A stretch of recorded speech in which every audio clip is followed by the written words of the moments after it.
ഇനി റസൂലുള്ളാഹി സ്വല്ലല്ലാഹു അലൈഹി വസല്ലമ തങ്ങള് എന്താന്ന് അറിഞ്ഞാലേ നമുക്ക് എന്ത് ചെയ്യുള്ളൂ, ആ സ്വലാത്ത് ചെല്ലാൻ റാഹത്ത് ഉണ്ടാവുള്ളൂ.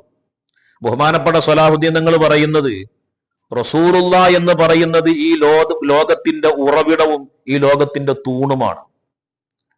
ഈ ലോകത്തിന്റെ ഉറവിടവും ഈ ലോകത്തിന്റെ തൂണും ആരാണ്? അള്ളാന്റെ റസൂൽ സ്വല്ലല്ലാഹു അലൈഹി വസല്ലമ തങ്ങളാണ്.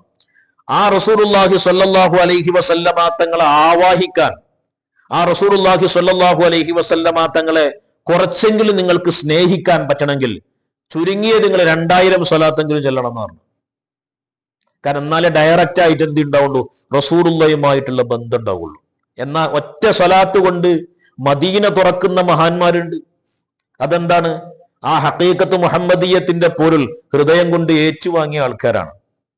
ലാ യുഅ്മിനു അഹദുക്കും ഹത്താ അകൂന അഹബ്ബ ഇലൈഹി. ആ റസൂലുള്ളയായി നമ്മൾ മാറണം.